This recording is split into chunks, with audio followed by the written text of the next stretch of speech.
Hello student, इससे पहले हमने क्वेश्चन नंबर 80 तक सॉल्व किए थे। आज हम 81 से स्टार्ट करेंगे। क्वेश्चन है, एक वृत्त की स्पर्श रेखाखंड पीटी की लंबाई क्या है जिसका केंद्र ओ पर है एवं ओपी 17 सेंटीमीटर एवं ओटी 8 सेंटीमीटर है। हमें दे रखा है पीटी एक वृत्त की स्पर्श रेखा है। ठीक है, ये पीटी है, ये वृत्त की स्पर्श रेखा है। ओपी 17 सेंटीमीटर, इसकी लंबाई हमें 17 सेंटीमीटर दे रखी है और ओ टी 8 सेंटीमीटर है और ओ टी हमारे पास 8 सेंटीमीटर है। ठीक है, तो पाइथागोरस थ्योरम से हम कह सकते हैं कि जो कर्ण का स्क्वायर ओ पी का स्क्वायर होगा इस वाले का, इन दोनों के स्क्वायर के सम के बराबर होगा, ओ टी का स्क्वायर प्लस टी पी का स्क्वायर। तो हमें निकालना है टी पी का स्क्वायर। ठीक है, ये निकालना है तो ओ टी लेफ्ट साइड आके माइनस हो जाएगा, तो O P square minus O T का स्क्वायर।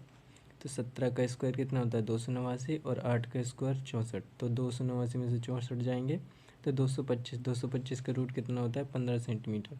तुम्हारे पास टीपी की लंबाई कितनी आ गई स्पर्श रेखा की 15 सेंटीमीटर। तो इसका ऑप्शन नंबर ए क्या होगा, करेक्ट होगा। उसके बाद क्वेश्चन नंबर 82 है, इसमें बताना है एक 10.5 सेंटीमीटर त्रिज्या के वृत्त के लघु चाप दीर्घ चाप का 5वां भाग है, तो दीर्घ त्रिज्याखंड का क्षेत्रफल ज्ञात करना है। ठीक है, हमें दे रखा है कि जो लघु चाप है वो क्या है, दीर्घ का 5वां भाग है। तो दीर्घ को हम x मान लेते हैं तो लघु क्या हो जाएगा x/5। तो वृत्त की परिधि क्या होती है, परिधि टोटल लेंथ, तो एक x है और दूसरा क्या हो जाएगा x/5। तो कितने इनका एलसीएम लेंगे तो ये हो जाएगा 6x/5। और वृत्त की परिधि का फॉर्मूला क्या होता है 2πr, तो 2π/7 और r की वैल्यू हमारी दे रखी है 10.5। ठीक है, इसे सॉल्व करेंगे तो ये नीचे 10 हो जाएगा और इसे करेंगे तो 7 का 7 7 बना 35 और ये 11 नीचे 5 5 ये 15, तो टोटल कितना आ जाएगा 66। ठीक है, तो हमारे पास वृत्त की परिधि आ गई 66। तो अब दोनों परिधियों को इक्वल कर देंगे तो यहाँ से 6x बराबर, तो हमारे पास 6x बराबर कितना आ जाएगा 330, क्योंकि ये क्रॉस मल्टीप्लिकेशन करेंगे। ठीक है, तो x की वैल्यू 6 को भाग करेंगे 330 से तो 55 सेंटीमीटर आ जाएगी। तो हमें दीर्घ त्रिज्याखंड का क्षेत्रफल कितना होता है हाफ रेडियस अपन में लेंथ हमारी कितनी थी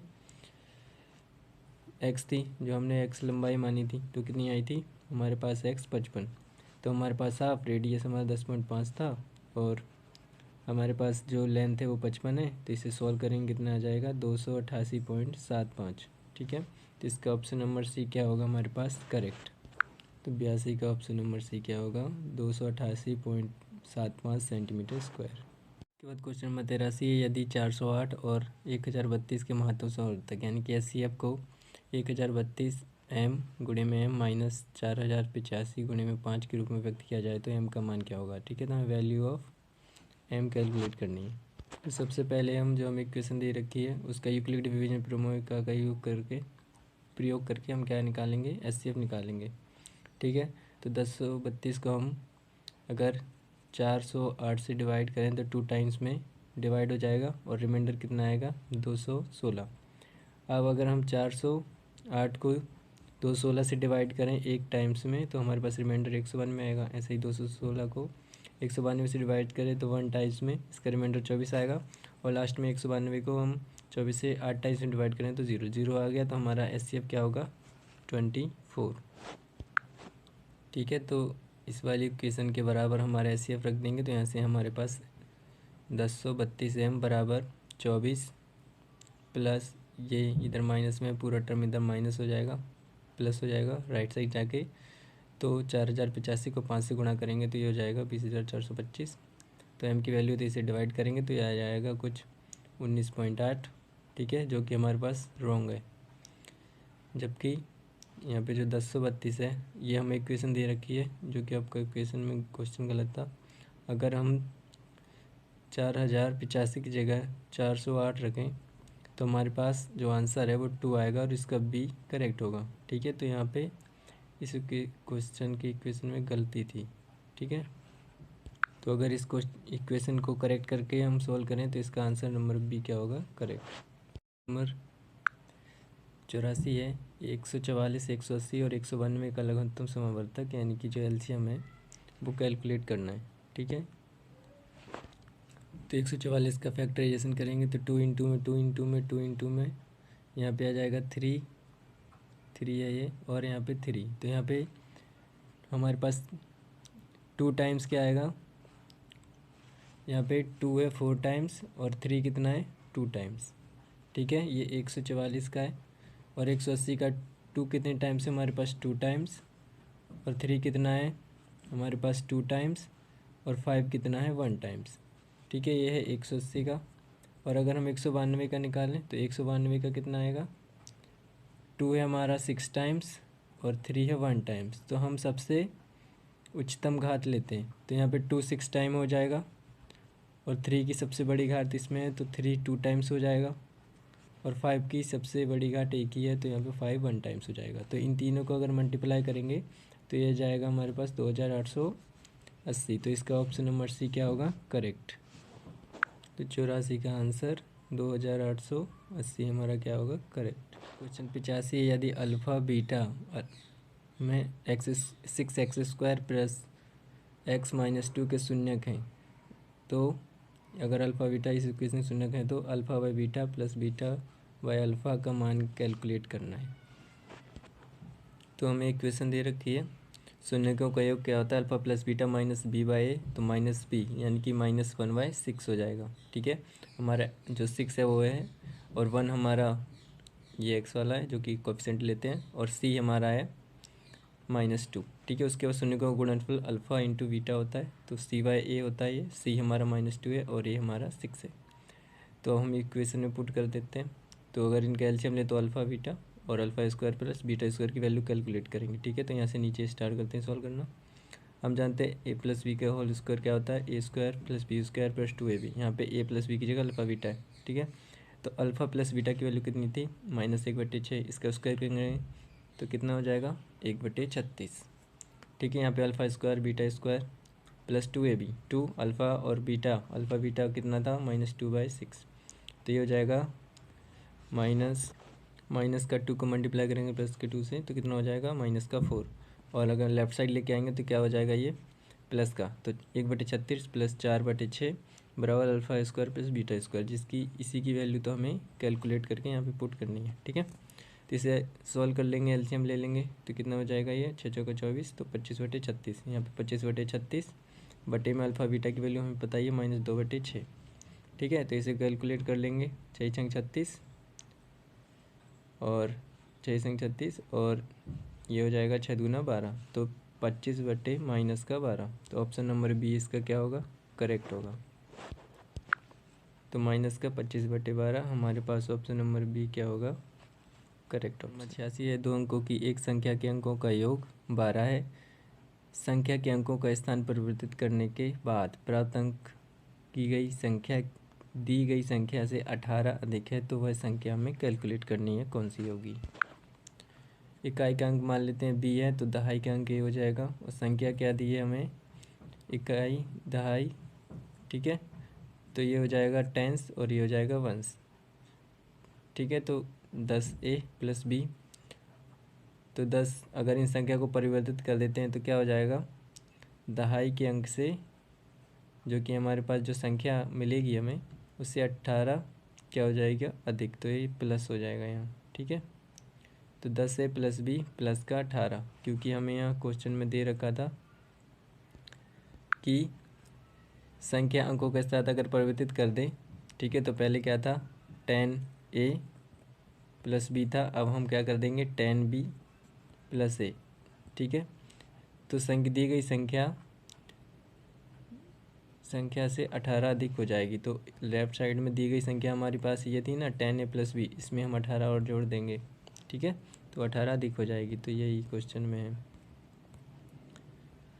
तो आगे सॉल्व करते हैं। तो हमारे पास जो संख्या हमने बनाई थी 10b प्लस a। ठीक है, अब हम जो जैसे 10b यहाँ है और ये यहाँ पे क्या है b, तो लेफ़्ट साइड आएगा तो कितना हो जाएगा माइनस, तो 10b में से एक भी जाएगा तो 9b, और यहाँ पे 10a प्लस का है, लेफ़्ट साइड आएगा तो माइनस का ये 9a बचेगा, और प्लस का 8 तो है ये इधर। ठीक है, तो अगर इन दोनों में से हम 9 कॉमन लेंगे तो क्या बचेगा, -9, तो माइनस से माइनस कैंसिल, यहाँ पे क्या बचेगा ठीक है, तो यहाँ पे बचेगा a माइनस 9 प्लस का 9b को अगर हम माइनस का 9 से डिवाइड करें तो यहाँ पे क्या बचेगा, माइनस का b बचेगा। तो माइनस का b बराबर 18, ये यहाँ पे मल्टीप्लाई है, इधर जाके डिवाइड हो जाएगा तो क्या बचेगा, माइनस का 2। तो a माइनस b बराबर माइनस का 2। ठीक है, ये इक्वेशन क्या हो जाएगी, हमारी फर्स्ट हो जाएगी। उसके बाद जो हमें क्वेश्चन में दे ही रखा था कि दोनों संख्याओं का योग कितना होता है, इकाई और दहाई का 12, तो ये इक्वेशन हमारे पास 2 हो जाएगी।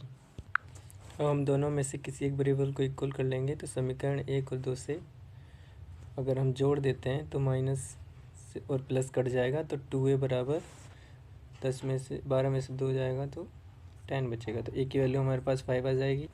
अब a का मान हम समीकरण सेकंड में रख दें तो a प्लस बी बराबर 12 है, तो a की वैल्यू 5 है, तो b की वैल्यू हमारे पास 7 आ जाएगी। ठीक है, तो हमारे पास संख्या क्या थी, 10a प्लस बी थी, तो 10 मल्टीप्लाई 5 प्लस 7 तो कितना आएगा, 57 हमारी संख्या होगी।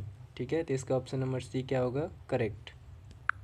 ठीक है, तो हमारे पास 86 का आंसर सी क्या होगा, करेक्ट। इसके बाद क्वेश्चन नंबर 87, त्रिभुज ए बी सी में 3 ऑफ एंगल बी बराबर एंगल सी बराबर twice of angle A plus B है, तो कौन सा कोण सबसे बड़ा है और उसका क्या मान है। तो हमें इक्वेशन दे रखी है, हम मान लेते हैं कि जो एंगल है वो एक्स है और एंगल बी है वो वाई है।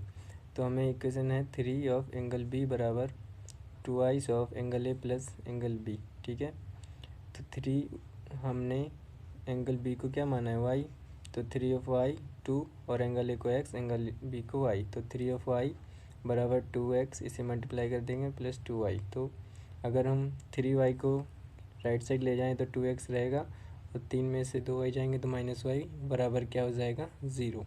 इसे इक्वेशन फर्स्ट मान लेते हैं और हम जानते हैं कि तीनों एंगलों का सम कितना होता है, 180। तो एंगल ए एंगल बी और एंगल सी की जगह हम क्या लिख सकते हैं, 3 ऑफ एंगल बी, क्योंकि हमें इक्वल ही है। ठीक है, हमने यहाँ भी लिख रखा है। तो सेम एंगल को प्लस करेंगे तो एंगल ए 3 एंगल बी और 1 एंगल बी, तो 4 एंगल बी बराबर 180। तो हम अगर एंगल ए बराबर एक्स है और एंगल बी को हमने वाई माना, तो एक्स प्लस 4y बराबर 180। ठीक है, अगर हम समीकरण 1 को हमें किसी एक वेरिएबल को इक्वल करना होगा, अगर 1 को हम कितने से मल्टीप्लाई कर दें, 4 को, तो हमारे पास 4y हो जाएगा, जिससे हम 1 कैंसिल कर सकते हैं। ठीक है, तो अगर 4 से मल्टीप्लाई कर दें तो क्या हो जाएगा, 8x माइनस 4y बराबर 0, और ये तो सेकंड वाला सेम ही होगा।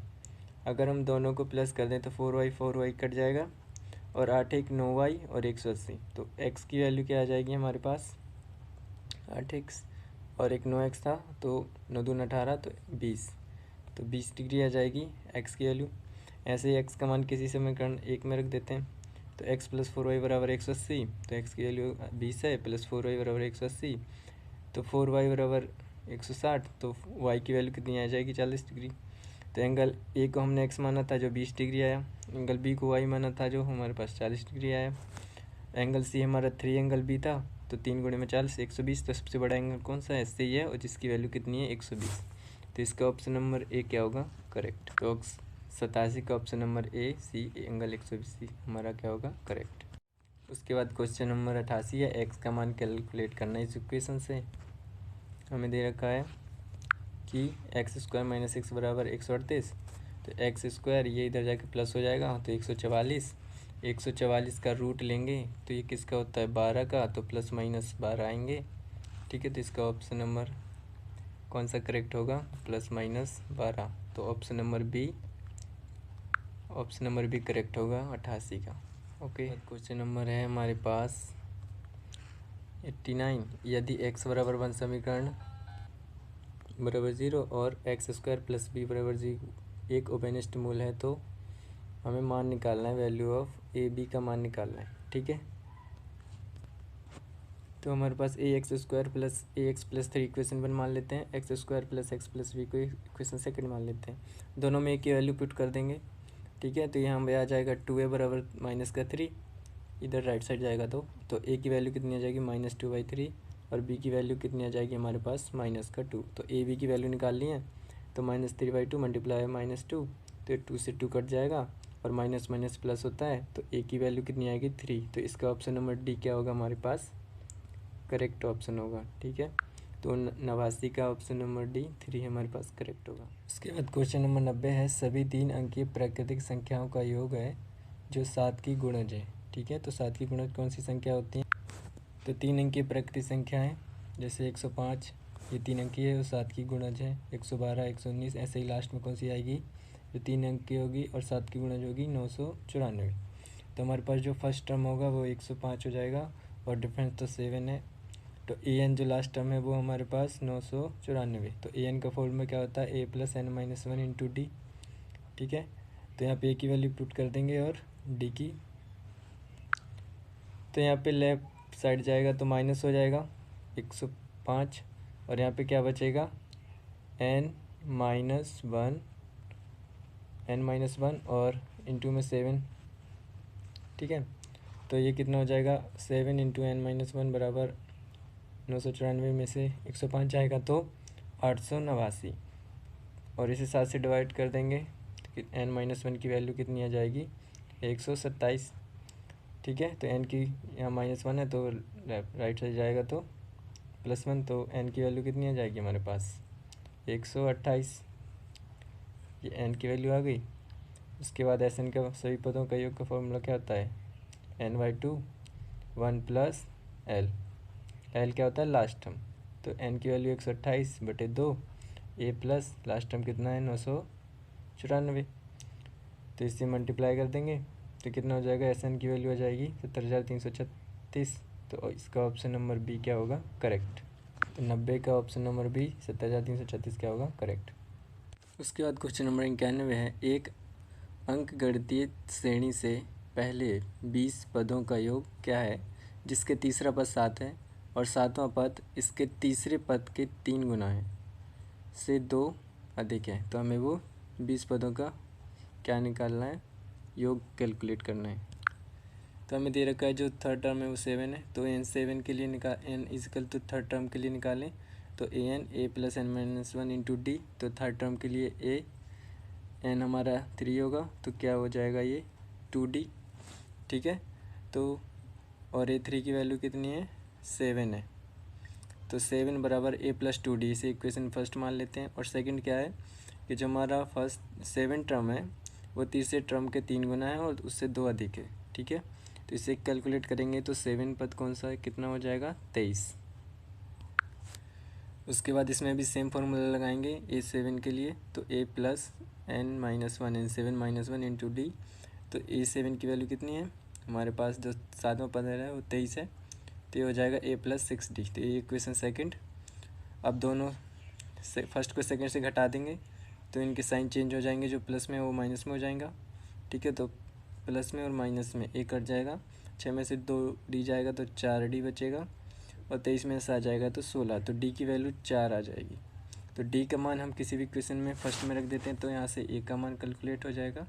तो a प्लस 2d बराबर 7, तो a की वैल्यू 4 दूना 8 बराबर 7। ठीक है, तो a की वैल्यू कितनी आ जाएगी? ये 8 राइट साइड जाएगा तो माइनस का 8 हो जाएगा, तो a की वैल्यू कितनी आ जाएगी -1। तो योग का फॉर्मूला क्या होता है? n/2 2a plus n minus one into d. तो n की वैल्यू 20/2, हमने अभी a की वैल्यू -1 कैलकुलेट की है, 2 मल्टीप्लाई बाई -1 और n-1 यानी 20 - 1 और d की वैल्यू कितनी है 4। अब इस पूरे टर्म को सॉल्व कर लेंगे तो ये 10 दूना 20 और 2 को मल्टीप्लाई करेंगे -1 में -2 और 19 को 4 से, तो 10 19 चौका 76, 76 में से -2 गए तो 74। तो एस एन की वैल्यू कितनी आ जाएगी 740। तो इसका ऑप्शन नंबर ए क्या होगा? करेक्ट होगा। तो 91 का ऑप्शन नंबर ए 740 क्या होगा? करेक्ट। उसके बाद क्वेश्चन नंबर 92 है दो समरूप त्रिभुजों के संगत शीर्षलंब क्रमशः 6 सेंटीमीटर 9 सेंटीमीटर, तो इनके क्षेत्रफल का अनुपात क्या होगा? ठीक है, जैसे क्षेत्रफल का अनुपात निकालना है तो त्रिभुज ABC ये वाला और त्रिभुज PQR ये वाला, इनके हमें जो लंबवत कितने दे रखे हैं इसे H1 मान लेते हैं हाइट और PQR वाले की H2। ठीक है, तो ये 6 सेंटीमीटर है और H2 9 सेंटीमीटर है। तो क्षेत्रफलों का अनुपात क्या करना है तो ABC अपॉन में PQR, तो H1 हाइट 1 और हाइट 2 का स्क्वायर, इनको होल स्क्वायर लिख सकते हैं। तो 6/9 9, तो 3 दूना 6, 3 तेर का 9, ठीक है। तो ये जाएगा 2/3, 2/3 का स्क्वायर कितना होता है 4/9 हो जाएगा, 2 का स्क्वायर 4, 3 का स्क्वायर 9, 3 का अनुपात कितना हो जाएगा 4:9। तो इसका ऑप्शन नंबर बी क्या होगा करेक्ट।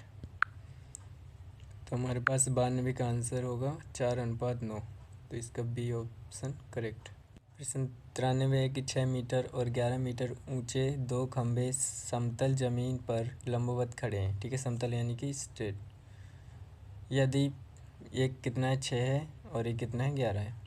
यदि पदों के बीच की दूरी 12 मीटर है, ये कितनी है 12 है, ठीक है। तो उनके शीर्ष के बीच की दूरी कितनी होगी, तो इसको हम ये भी 6 हो जाएगा, ये तो 6 है ही, और ये 12 है तो ये भी 12, तो हमें ये कैलकुलेट करनी है। और ये टोटल कितना है 11, तो अगर इतना 6 है तो इतना कितना होगा 5 होगा, ठीक है। तो कर्ण निकालना है तो 25, 5 का स्क्वायर 25, 6 का ये ब्रेंथ होता है ना, तो 144, तो कितना हो जाएगा +25 169, तो ये कितना हो जाएगा 13 हो जाएगा, ठीक है।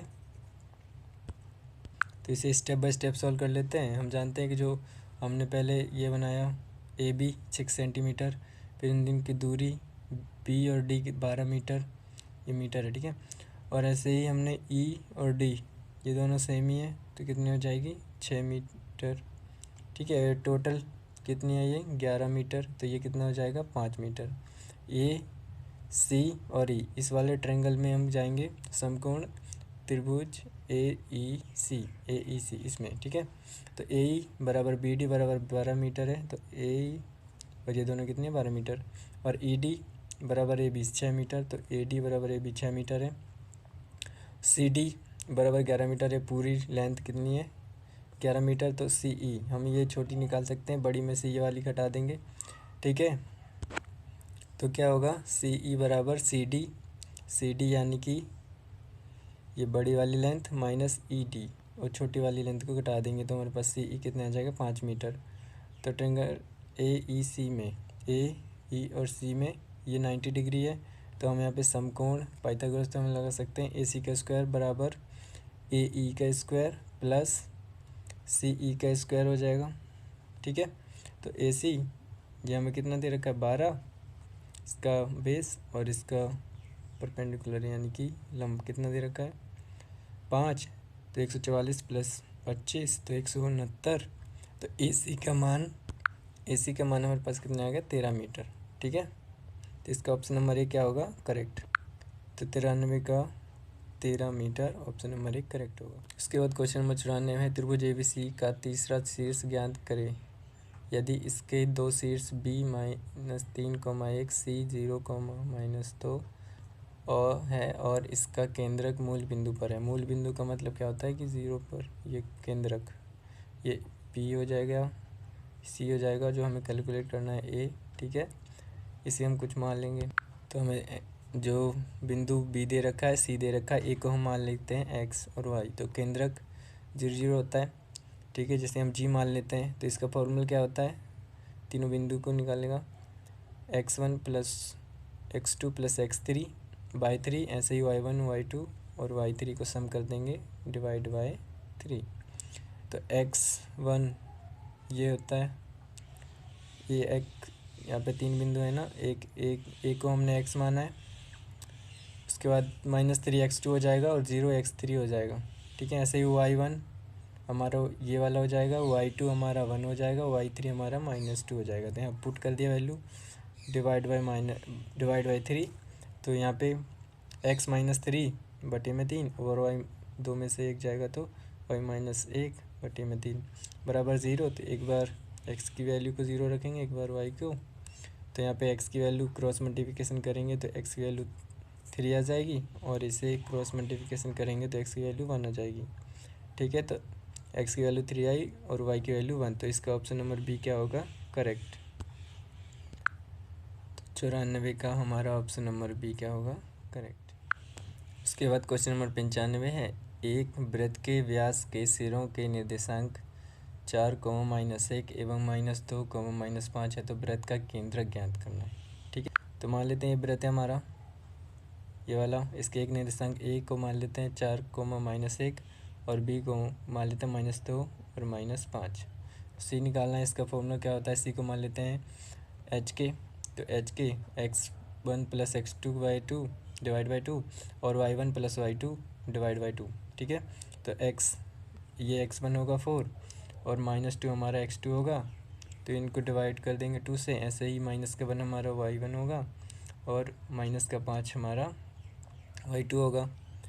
ठीक है, तो 4 में से 2 हो जाएंगे, 2 /2, तो h की वैल्यू 1 आ जाएगी। ऐसे ही -1 और -5 -6 /2, तो यहाँ पे k की वैल्यू -3 आ जाएगी। तो हमारे पास जो सेंटर होगा कितना आएगा, 1, -3। तो इसका ऑप्शन नंबर बी क्या होगा। उसके बाद क्वेश्चन नंबर 96 है, यदि a बराबर sec थीटा - tan थीटा एवं b बराबर sec थीटा + tan थीटा है तो इनमें से कौन सा सही है। तो हमें दोनों इक्वेशन को फर्स्ट मान लेते हैं और बी वाली इक्वेशन को सेकंड। अब इन दोनों में गुणा कर देंगे, तो a गुणे में b, तो sec थीटा - tan थीटा गुणे में sec theta + tan theta. sec को sec से करेंगे तो sec स्क्वायर और sec को tan से करेंगे तो sec थीटा इंटू में tan थीटा। ऐसे ही -10 को sec से मल्टीप्लाई करेंगे तो क्या हो जाएगा, sec थीटा tan थीटा, और -10 को tan से मल्टीप्लाई करेंगे तो माइनस का tan स्क्वायर थीटा हो जाएगा। और ये हम वैल्यू कैलकुलेट कर रहे हैं a गुणे में b की। ठीक है, तो प्लस का है यहाँ पे sec थीटा tan थीटा या माइनस का, तो ये कट जाएगा। तो बचा कि हमारे पास sec थीटा का स्क्वायर माइनस का tan थीटा का स्क्वायर। ठीक है, तो यहाँ पे sec थीटा - tan थीटा बराबर कितना होता है, 1 होता है। ठीक है, क्योंकि हमें फॉर्मूला पड़ा है sec स्क्वायर थीटा बराबर कितना होता है, 1 + tan स्क्वायर थीटा। तो sec थीटा और ये लेफ्ट से जाएगा तो -tan theta, tan square theta कितना हो जाएगा, 1। ठीक है, ये tan स्क्वायर थीटा लिखा है और ये sec स्क्वायर थीटा, ये माइनस है, बराबर कितना होता है, 1। तो यहाँ पे 1 रख देंगे, तो हमें अगर a की वैल्यू कैलकुलेट करें तो यहाँ मल्टीप्लाई नीचे जाके डिवाइड हो जाएगा। तो a बराबर 1/b, इसका ऑप्शन नंबर सी क्या होगा, करेक्ट। तो 96 का हमारा ऑप्शन नंबर सी, a बराबर 1/b क्या होगा। क्वेश्चन नंबर 97 में एक वृत्त के चतुर्थांश का क्षेत्रफल क्या है जिसका परिधि 22 सेंटीमीटर है। तो वृत्त की परिधि कितनी होती है, 22 सेंटीमीटर में दे रखी है। तो 2πr बराबर 22 सेंटीमीटर। तो 2πr की वैल्यू कैलकुलेट करनी है, बराबर 22, तो कितना 1 बाई 2 × 44 और ये 7 क्रॉस मल्टीप्लिकेशन हो जाएगा, तो कितना हो जाएगा, 154। तो 44r बराबर 154। तो हमारे पास r की वैल्यू 154/44 तो 60/2 आ जाएगी। ठीक है, चतुर्थांश का क्षेत्रफल कितना होता है, πr² θ/में 360। तो हमें चतुर्थांश का मतलब क्या होता है कि 360 को 4 भागों में डिवाइड कर दिए तो 90 ठीक तरह की वैल्यू हो जाएगी। तो हमारे पाई की वैल्यू 22/7 और r² यानी 7/2 मल्टीप्लाई 7/2 और थीटा यानी 90/360, तो कितना हो जाएगा, 1/4 हो जाएगा। ठीक है, और इस पूरे इक्वेशन को सॉल्व करेंगे तो 77/8 सेंटीमीटर स्क्वायर। तो इसे डिवाइड करके ही देखेंगे तो 9.6 सेंटीमीटर स्क्वायर। इसका ऑप्शन नंबर ए क्या होगा, करेक्ट। तो 97 का ऑप्शन नंबर ए हमारा करेक्ट होगा। उसके बाद क्वेश्चन नंबर 98, किसी द्विघात समीकरण के मूल 4 और 2 हैं तो वह समीकरण क्या होगा। ठीक है, तो मूल 4, 2 दे रखे हैं, तो अल्फ़ा की वैल्यू इसका मतलब 4 है और बीटा की वैल्यू 2 है। तो समीकरण क्या होता है, x² - alpha + beta x + alpha × beta. तो यहाँ पे अल्फ़ा बीटा की वैल्यू पुट कर देंगे, x² - अल्फ़ा की वैल्यू 4 है और बीटा की वैल्यू हमारे पास 2 है। तो -4 + 2 × x प्लस अल्फ़ा की वैल्यू 4 है मल्टीप्लाई बीटा की वैल्यू 2 है, तो कितना हो जाएगा, 4 2 6, तो x² - 6x 4 2 8, तो प्लस का 8, तो हमारे पास x² - 6x + 8 ये वाली क्वेश्चन आएगी। इसका ऑप्शन नंबर सी क्या होगा, करेक्ट। तो 98 का ऑप्शन सी करेक्ट होगा, x² - 6x + 8। के बाद क्वेश्चन नंबर 99 है, 5 सेंटीमीटर त्रिज्या वाले वृत्त के व्यास XY के एक सिरे पर स्पर्श रेखा AXB खींची जाती है के समांतर और x से 9 सेंटीमीटर दूरी पर जीवा PQ की लंबाई हमें ज्ञात करनी है। ठीक है, तो हमें दे रखा है कि जो हमारी त्रिज्या है वो कितनी है, 5। तो अगर O से x भी 5 होगी और O से वाई भी हमारे पास क्या होगी, 5 ही होगी। और जो हमारे पास एक्स से जो जीवा की तक की लंबाई वो कितनी है, 9 है। ठीक है, तो एक्स सी कितना, 9 हो जाएगा। तो एक्स सी बराबर क्या लिख सकते हैं हम, यहाँ से ओ एक्स तक की लंबाई और सी ओ की लंबाई दोनों का सम होगा। ठीक है, तो हमें त्रिज्या की वैल्यू हमें पता ही है कितनी है, 5 है। तो ओ एक्स की वैल्यू 5 पुट कर देंगे और सी ओ की वैल्यू कैलकुलेट करनी है। तो 9 में से 5 आएगा तो सी ओ की वैल्यू कितनी आ जाएगी हमारे पास, 4। तो ये 4 है, ये 5 है। तो अब हम यहाँ से ये निकालते हैं पाइथागोरस थ्योरम से। तो पी ओ का स्क्वायर यानी इसका स्क्वायर बराबर सी ओ का स्क्वायर, सी ओ यानी कि परपेंडिकुलर, प्लस पी सी का स्क्वायर यानी कि आधार। ठीक है, तो हमारे पास 5 का स्क्वायर जो कि त्रिज्या है, प्लस 4 का स्क्वायर सी का स्क्वायर जो है बराबर पी सी का स्क्वायर निकालना है। तो यहाँ पे 4 का स्क्वायर प्लस में है, लेफ्ट से जाएगा माइनस हो जाएगा। तो पी सी का स्क्वायर कितना हो जाएगा, 25 माइनस 16, तो √9 बराबर पी सी का 3। तो ये 3 है, तो ये भी कितना होगा, 3। तो दोनों की लंबाई कितनी हो जाएगी हमारे पास, तो पी क्यू बराबर कितना होगा, P C plus C Q. तो 3 + 3 6। तो इसका ऑप्शन नंबर सी क्या होगा हमारे पास, करेक्ट। तो 99 का ऑप्शन नंबर सी क्या होगा, करेक्ट। बाद क्वेश्चन नंबर 100 है, दो गोलों का आयतनों का अनुपात 27:64 है, तो उनके पृष्ठीय क्षेत्रफल का अनुपात क्या होगा। मान लेते हैं दो गोलों की त्रिज्या R1 R2 है, तो उनके जो आयतन है वो V1 कितना हो जाएगा, 4/3 πr1 का क्यूब, और V2 4/3 πr2 का क्यूब। ठीक है, तो अगर इन दोनों का अनुपात निकालें तो यहाँ से 4/3 पाई 4/3 पाई कट जाएगा। तो R1 का क्यूब बटे में R2 का क्यूब बराबर 27/64। यहाँ पे क्यूब रूट इनका निकालेंगे तो कितना हो जाएगा, 3/4। ठीक है, तो यह हमारे पास आ गया 3/4। अब हम इनके गोलों का पृष्ठीय क्षेत्रफल कितना होता है, 4πr²। तो 4πr² बटे में 4πr²। यहाँ पे r की वैल्यू ऊपर 1 है, नीचे 2 है, तो 4π से 4π कट जाएगा। R1 की वैल्यू कितनी आ जाएगी हमारी, 3, और R2 की वैल्यू 4। तो 3/4 का स्क्वायर कितना हो जाएगा, 9:16। ठीक है, तो इसका ऑप्शन नंबर डी क्या होगा, करेक्ट। तो 100 का आंसर कितना है हमारे पास, 9/16, ऑप्शन नंबर डी करेक्ट होगा।